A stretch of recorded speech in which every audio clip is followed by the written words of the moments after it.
What is going on, guys? Tex-Mex here. I want to show you guys my AR15 build. So this is a Smith & Wesson M&P 15. As you guys can see, it's a 16-inch. And most of it is pretty stock. I did put some extra things on it, and I thought today we'd just go over it.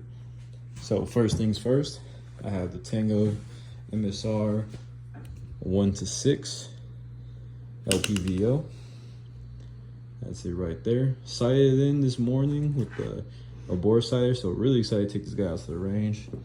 And these are just some cheap rail covers, nothing special. I do have this hollow sound red dot, as we can see. Gotta make sure that's sighted in pretty soon. Over here, ProTech Surefire light, not bad there. Got a Magpul bipod, and what I really like about this bipod too, I can turn it. It's not just, it's really stable too. I can turn it and move it around, and turning it really comes in clutch for these canted iron sights. So let's go ahead and flick them up. So this is gonna be my do it all rifle up until I save up to probably build an SBR. But yeah, the whole point of me wanna do this, I can touch something really far. I have my backup iron sights. But on top of that, I do have this. This is mainly for fun, to be honest. I'm a big fan of Ready or Not.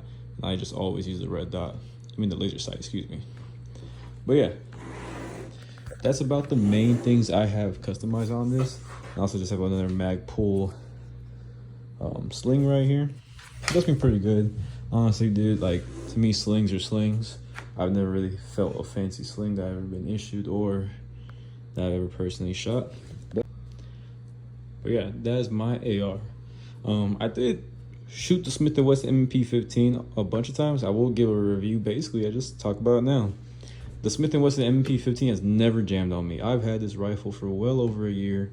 I've never had a single issue with it at all. It's pretty decently damn accurate. I think the last red dot I had on it was a Sig Romeo 7, I believe. And it shot pretty nice. Everything's super smooth on this. Trigger's super nice. You know, your basic little charging handle here. I am looking at probably upgrading to a Radian. Sometimes I don't really see the necessity. I'm right-handed. This is kind of works out for me pretty well. But I guess just for the cool factor, I do have this quad rail, and I got it from, I believe, a Midwest. I did get it a long time ago, so may have forgotten, but I'm pretty sure it's from Midwest. Or Midway, excuse me. I'm pretty sure that's the company's name, Midway. But yeah, that is my AR15 build. I'm gonna probably up next I am gonna build an SBR with the fixed front post with the adjustable gas block and everything. So I'm gonna have that changed up pretty soon.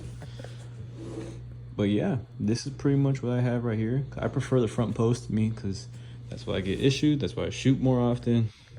But I just want the rifle that does everything. But yeah, that is the Smith & Wesson M&P 15 with a couple upgrades I have in there. If you guys decide to go with Smith & Wesson, let me know. And also, you know, they're a pretty decent company to me. I've never had an issue with them. And I really do think this is a rifle that, especially with your first rifle, you should get into. Smith & Wesson is super reliable, super customizable. And also, anything you don't like, you could just put something new in there. But yeah, that is the Smith & Wesson M&P 15. And that is my custom AR.